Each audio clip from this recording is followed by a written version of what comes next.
Une année sans pareille par Aspen in the Sunlight. Chapitre 10. Examen. Ça faisait du bien de revenir à l'école, pensa Harry, même s'il savait qu'il allait trouver l'attente plutôt difficile. Il voulait faire quelque chose à propos du problème de tante Pétunia, lequel était après tout son problème aussi. Mais ce n'était pas comme ça que le monde moldu fonctionnait. Il était allé à l'intérieur de la salle 328, Rogue transformé en Rémus à ses côtés. Et à eux deux, ils avaient en quelque sorte réussi à faire passer à travers le crâne épais de l'oncle Vernon que la magie ne serait vraiment pas une option. Le sort n'existait pas, avait-il dit, et il ne pouvait pas être créé. La magie ne marchait pas de cette façon. Ce n'était pas pour les moldus. Bien sûr, c'était une schématisation, c'est le moins qu'on l'on puisse dire. Mais Rogue avait insisté sur le fait que Vernon n'était équipé que pour comprendre uniquement des choses pas plus complexes que des phrases simples. Harry, ton oncle n'est vraiment pas fait du même bois que les serres d'aigle, n'est-ce pas? En tout cas, les nouvelles n'étaient pas très bien tombées. Vernon avait hurlé, braillé, pratiquement déshérité Harry et menacé de le tuer. Mais il était revenu sur ce qu'il avait dit quand Rogue lui présenta calmement l'alternative. Harry est d'accord pour donner de la moelle osseuse à votre femme, avait expliqué le maître des potions. Je pense vraiment que vous devriez le remercier. Bien sûr, Harry n'avait reçu aucun remerciement. Mais après avoir reparlé du sujet un peu plus rationnellement, Vernon avait admis d'un air morose que la donation de moelle pourrait être le dernier espoir de Pétunia. Évidemment, il avait admis être méfiant à cause d'effets secondaires bizarres, selon ses propres termes. Mais Rogue avait dissipé en douceur toutes ses peurs, lui disant que ce genre de choses n'était définitivement pas possible.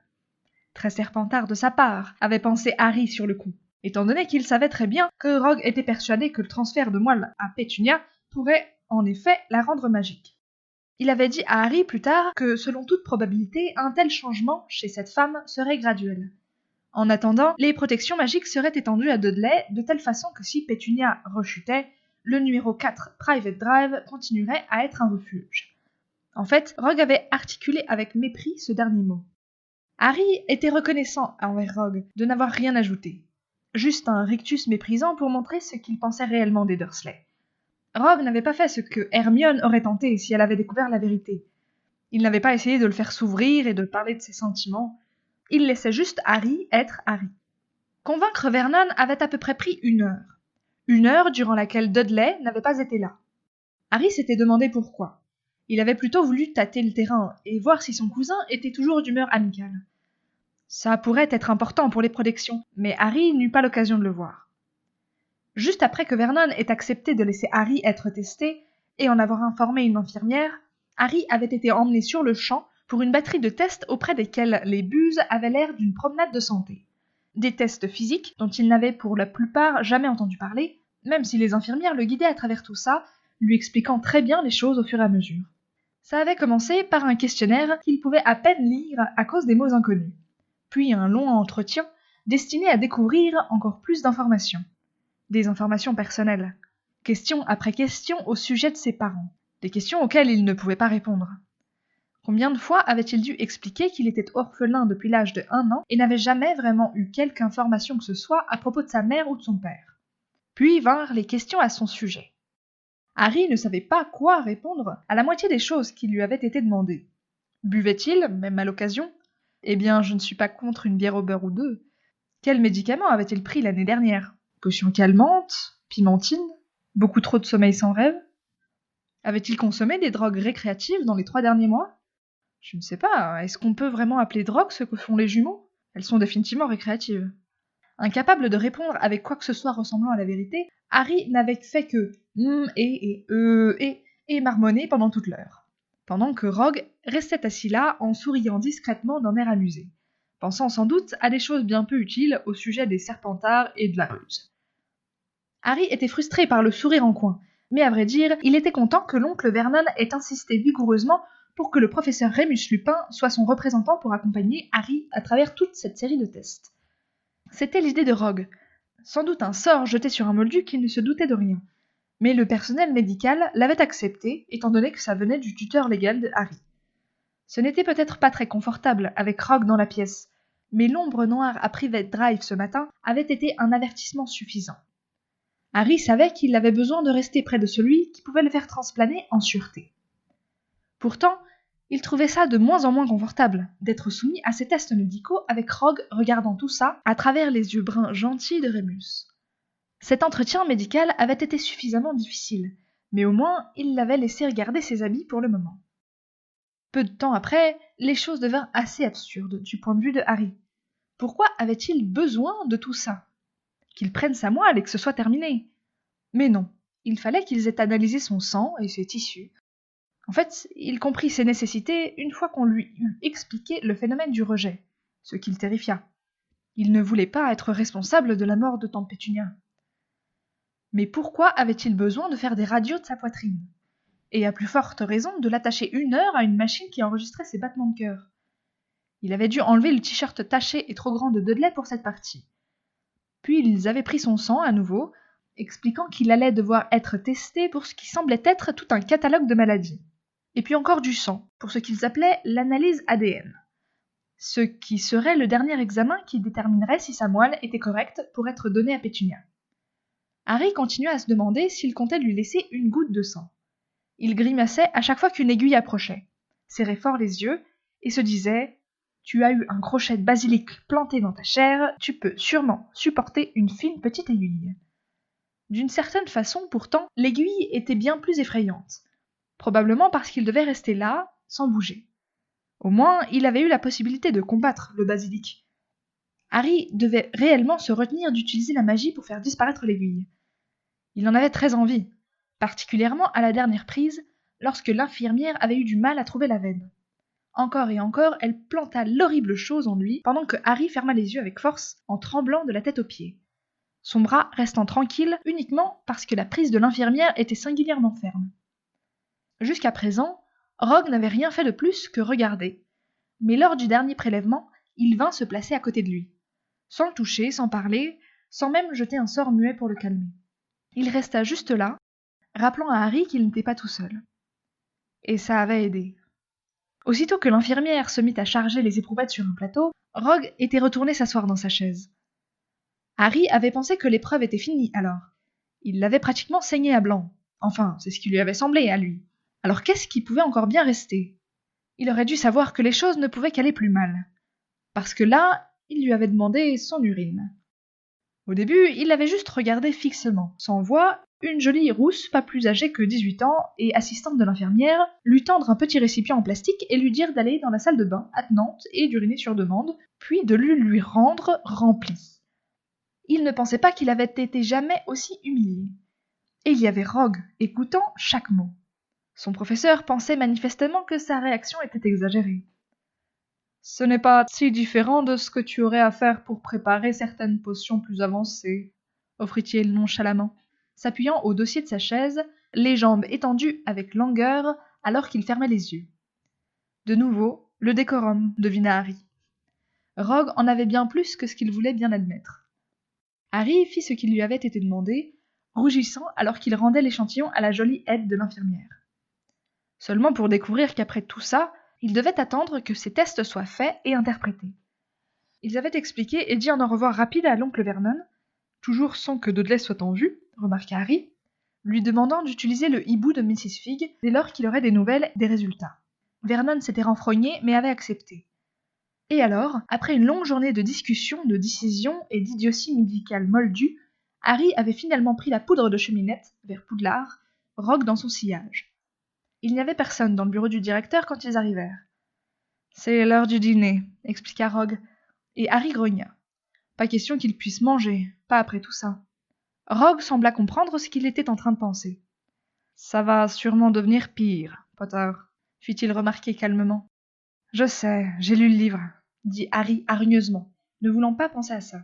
« Il n'est pas trop tard pour changer d'avis. » Harry le fixa en levant les yeux, essayant de retrouver Rogue quelque part dans les traits de Rémus. Ce n'était pas facile. « C'est trop tard, » arguait-il. « J'ai déjà dit que je le ferais. » Rogue secoua la tête, un unique dédaigneux mot traversant l'air. « Gryffondor. » Puis il sortit à grands pas de la pièce pour retourner à ses cachots. « Ah, tu es de retour !» cria Hermione, alors qu'elle se jetait sur le sofa de Harry dans la pièce commune des Gryffondor. « Quelle chance !» Harry jeta un regard à Ron par-dessus son épaule et articula silencieusement. « Chance ?» Parce que tu es parti uniquement pour le week-end, pote, expliqua son ami, faisant tourner son doigt près de son oreille, pour ne pas dire dingue, à voix haute. Tu sais, tu n'as pas eu à souffrir l'affreuse tragédie de manquer une seule classe. Hermione ne fit que rire, et se pelota près de Harry, enlevant ses chaussures d'un coup de pied. Alors, comment va Rémus? Un étrange son, à demi étranglé, sortit de la gorge de Harry. Oh, ben, tu connais Rémus. Puis une réponse lui vint. Une réponse qu'Hermione aurait trouvée de toute façon, il en était sûr, alors il pouvait aussi bien le dire. C'était la pleine lune la plupart du temps, tu sais. Il a dormi pas mal. Apparemment, Rogue fait toujours la potion Tulou pour lui. Et quand il n'était pas en train de dormir, il n'avait pas l'air très bien, pour tout dire. Il était venu à l'esprit de Harry de se demander alors si Rémus avait été le meilleur choix pour le déguisement de Rogue. N'importe quelle autre personne qui l'observerait ne serait-elle pas un peu méfiante de voir le loup-garou avoir l'air humain pendant la pleine lune? Ce n'était pas comme si Rémus Lupin n'était pas connu pour en être un. Rogue avait fait en sorte que tout le monde à Serpentard soit au courant après tout. Ça faisait encore bouillir Harry de colère, vraiment. Pourtant, d'une manière ou d'une autre, il ne pouvait pas en vouloir à Rogue autant qu'il le devrait. Plus maintenant. Mais ce qu'il avait fait avait été vraiment une chose infecte. Révéler le secret de Rémus comme ça. Le secret avait été exposé, manifestement. Ce qui laissait Harry se demander pourquoi Dumbledore enverrait Rogue ressemblant à Rémus quand tout le monde savait que Rémus devait être un loup-garou à ce moment-là. Une chose était sûre, cependant. Il se passait quelque chose. Quelque chose qui dépassait de loin les problèmes de leucémie et de protection magique. Harry ne savait pas quoi, pourtant. Il n'avait pas grand espoir de trouver quel plan alambiqué Dumbledore avait manigancé lors de leur voyage dans le Surrey. Une chose était sûre. Quoi qu'il soit en train de se passer, Dumbledore n'avait pas jugé utile d'en informer Harry. Comme d'habitude. Ron se jeta de l'autre côté d'Hermione avec un clin d'œil à Harry, l'attirant pour l'installer contre son flanc. Hermione le tapa, sans conviction, puis céda, un doux sourire courbant ses lèvres. Ron n'était pas si relaxé que ça, cependant. La mention de la potion Tulou avait tourné ses pensées vers Rogue. Cette vicieuse boule de gras est Rémus, grommela-t-il. Il lui a fait perdre son travail, le salaud. Il a arrangé ça de façon à ce qu'il doive démissionner. Et Rémus avait vraiment besoin de ce boulot. Je me demande ce que Rogue croit qu'il fabrique maintenant, à lui faire cette potion. Peut-être que c'est un poison lent. J'ai pensé ça la première fois que je l'ai vu. Harry rappela à Ron. Et j'avais tout faux.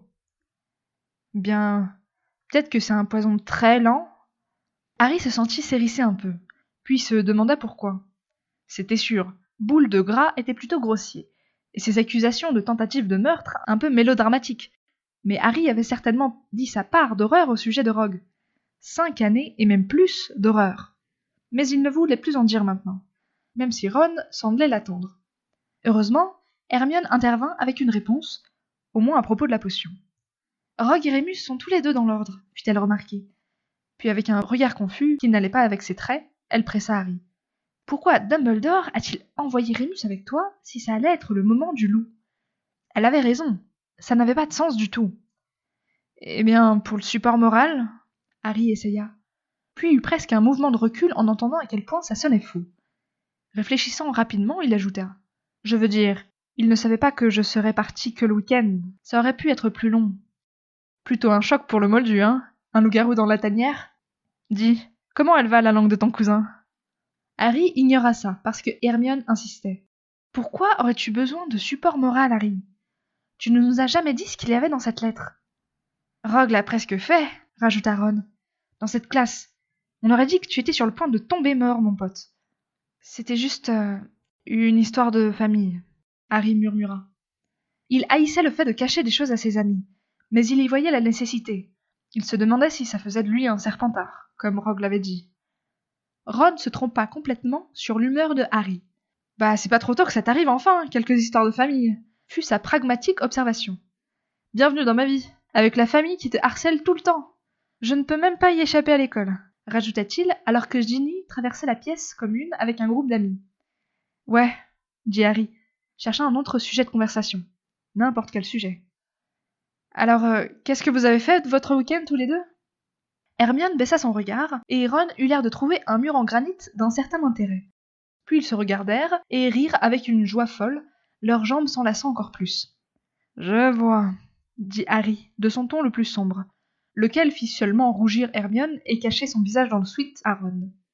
Bah, on est allé après au lard aussi, s'exclama Ron, alors que Harry remuait ses sourcils de bas en haut comme un méchant de pièce de théâtre. Hermione poussa un cri aigu devant cette reconnaissance tacite qui fit un peu rouler ses yeux à Ron. Malgré tout, il avait l'air plutôt content. Viens par là, Hermione, appela Harry, et quand elle l'eut fait, il lui donna le type de sourire qui aurait mis n'importe qui à l'aise.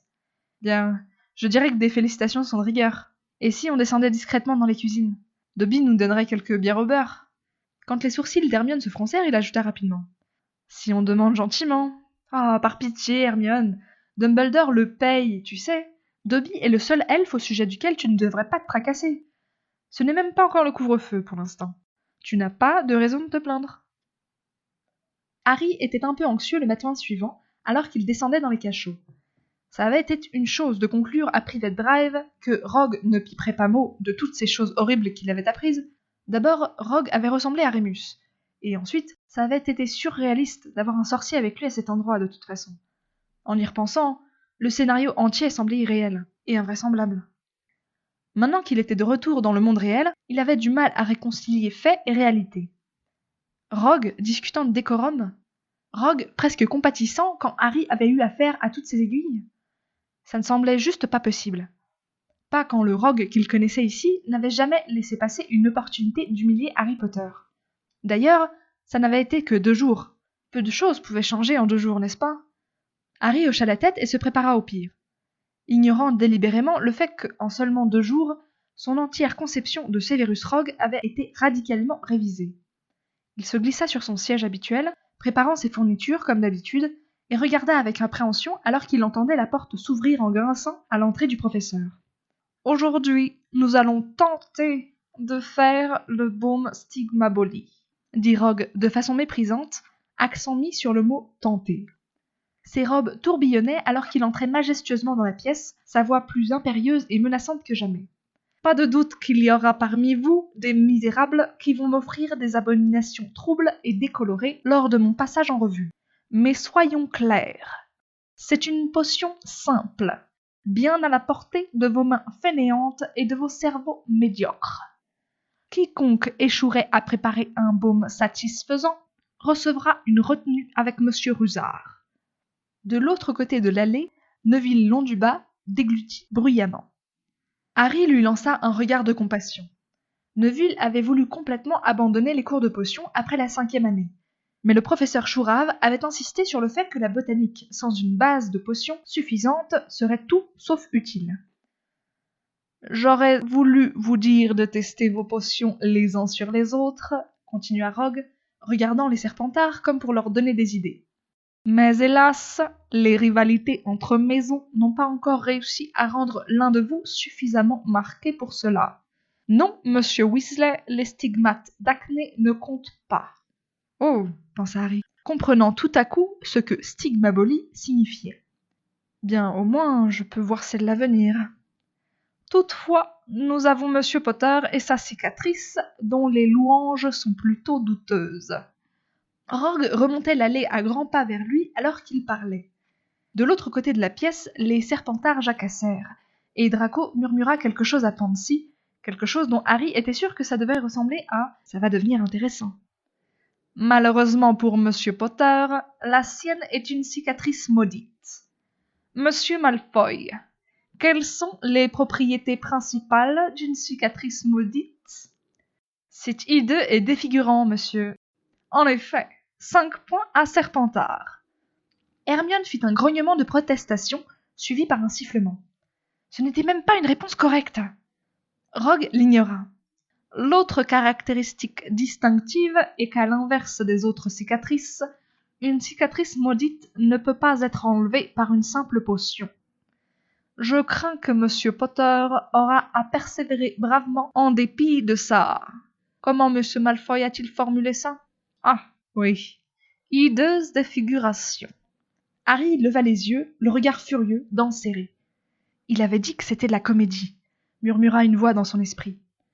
Le problème était que la soi-disant comédie de Rogue avait l'air bien trop réelle. Bon sang, c'était réel. Harry était tourné en ridicule, comme d'habitude. Mais qu'est-ce qu'il en avait à faire si Rogue redevenait... Eh bien, Rogue. Il s'y était plutôt attendu, en fait. Il avait su que ça serait idiot d'espérer quoi que ce soit d'autre. Rogue lui lança un assez long regard, puis d'une voix traînante, « Je crois que notre héros de Gryffondor est au bord des larmes. Ne soyez pas idiot, Monsieur Potter. Faites preuve d'un peu de décorum. » Et avec ça, Harry sut qu'il pouvait se détendre. Personne d'autre ne saurait saisir la signification cachée de ces mots, mais il voulait dire quelque chose d'important pour Harry. C'était juste un jeu de dupe. Pour autant que Rogue eût vraiment voulu faire ce genre de remarques blessantes par le passé, il ne les pensait plus maintenant. Pas vraiment comme avant, en tout cas. Harry envoya son habituel regard furieux, jouant le jeu, mais il ne s'attendait pas à ce que Rogue fît après. « Franchement, fulmina Hermione, alors qu'il remonta les cachots, le culot de cet homme! Refuser de noter ton test! Il sait que tu n'as pas triché, il sait que c'était une lettre. Et t'as signé un second test, aujourd'hui, sans aucun avertissement? Tu as été rappelé à la maison pour une histoire de famille. Tu ne pouvais pas décemment étudier ce week-end. Je pense que tu devrais aller voir ça avec le directeur, vraiment. » Harry ne pouvait pas s'empêcher de renifler, imaginant la fausse réaction embrouillée de Dumbledore si Harry venait à se plaindre au sujet d'une épreuve qu'il avait lui-même demandée en premier lieu. « C'est pas grave, dit-il à Hermione. Je suis sûr que j'ai eu un troll, qu'il corrige celui-là ou l'autre. Troll minus, plutôt. Ouais, c'est tout simplement scandaleux. Il a enlevé des points à Gryffondor parce que tu n'as pas fini ta potion. Mais comment pouvais-tu le faire alors qu'il a jeté un devoir sur ton bureau et t'a demandé que tu le fasses à la place? Harry devait admettre que ce moment avait été scandaleux. Est-ce que les questions étaient au moins sur le même sujet? S'insurgea Hermione. Ou est-ce qu'il t'a seulement testé sur les lectures annexes, alors qu'il sait très bien que tu ne les lis pas? Les annexes, répondit Harry, ne pouvant s'empêcher de sourire. Il savait que ça semblait injuste à Hermione, mais pour lui, c'était simplement drôle. Il l'avait presque cherché, après tout. Oublie ça, conseilla-t-il à son ami. Si tu te plains, ça lui reviendra aux oreilles, et alors tu sais ce qui se passera. Harry baissa la voix dans une imitation du ton profond et sarcastique de Rogue. 10 points en moins pour Gryffondor, pour s'imaginer que la justice puisse prévaloir malgré toutes les preuves du contraire. Tu t'éclates, Potter. La voix rieuse de Draco Malfoy vint de derrière eux. En fait, oui, admit Harry, sachant que rien ne pouvait plus énerver Malfoy que le fait que Harry se sente heureux. Et toi? Malfoy fit un petit sourire satisfait. Eh ben, tu t'amuseras aussi bien en colle.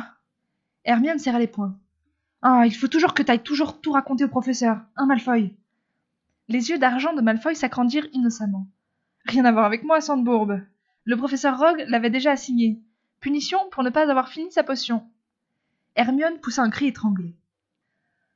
La retenue était définitivement injuste, pensa Harry, mais il avait déjà eu des retenues injustes avec Rogue auparavant. Les choses revenaient simplement à la normale, supposa-t-il. Rogue s'en était assuré, et Harry comprenait. Il fallait que tout se passe comme si rien n'était. Argus Russard resta bouche bée quand il se présenta au bureau du concierge. « C'est la première fois que j'entends parler de la retenue de ce soir, Potter, » rapa sa voix rauque. « Mais j'ai quelques boucs sauvages qui courent la nuit dans les couloirs, et j'ai besoin d'un appât frais pour le prendre au piège. Vous êtes juste de la bonne taille. »« Non, » dit Harry rapidement, faisant un pas en arrière. « Je me suis trompé. » Seulement, ce n'était pas le cas. Rogue lui avait vraiment assigné une retenue. Soupirant, Harry se dirigea vers la classe de potions et frappa à la porte ouverte. « Professeur ?»« Ah, Monsieur Potter, » dit Rogue d'une voix traînante. 5 minutes de retard. Donc 5 points en moins pour Gryffondor. C'est vraiment aimable de votre part de rendre la retenue si agréable pour moi. Peut-être la prochaine fois pourriez-vous vous arranger pour être encore plus en retard? Harry serra les dents. Je me suis d'abord présenté à Monsieur Rusard. Comportement étrange. Idiot, même, dirait-on, considérant le fait que vous avez une retenue précisément pour que vous puissiez rattraper la potion que vous avez ratée. Oh, dit Harry, sa voix basse. Rogue allait s'assurer qu'il ne prendrait pas de retard à cause de l'épreuve supplémentaire que Harry avait demandée. Il n'avait pas pensé à ça. Avant que vous commenciez, cependant, j'ai fini de noter votre examen.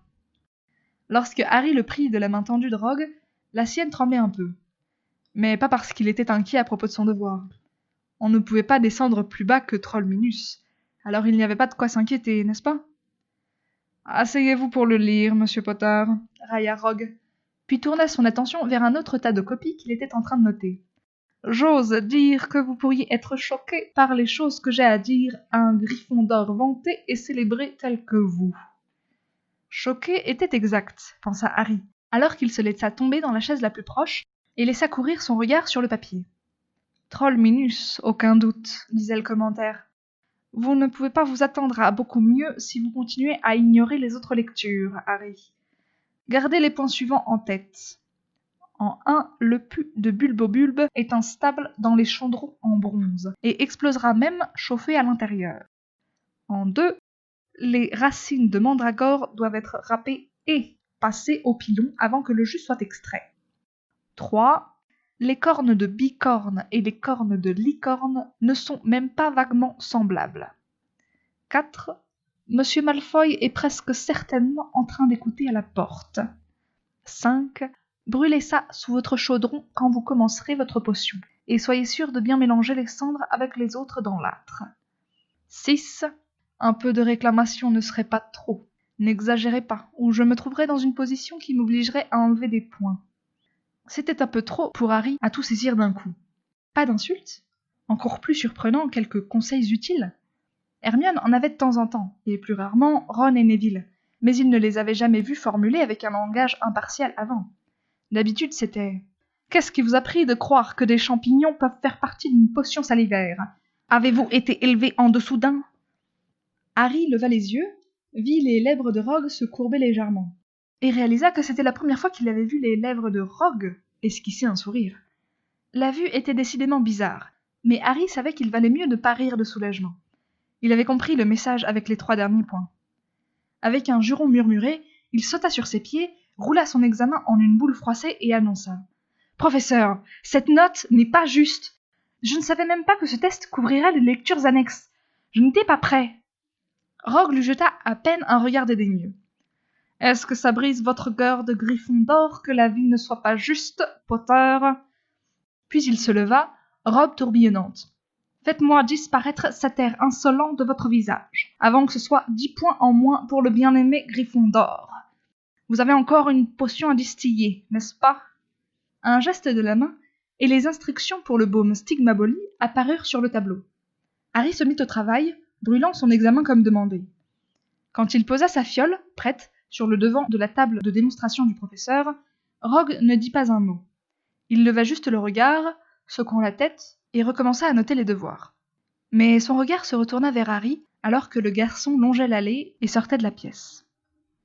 Pour ce chapitre, la traductrice est Cyriane et la bêta-lectrice est Raewit.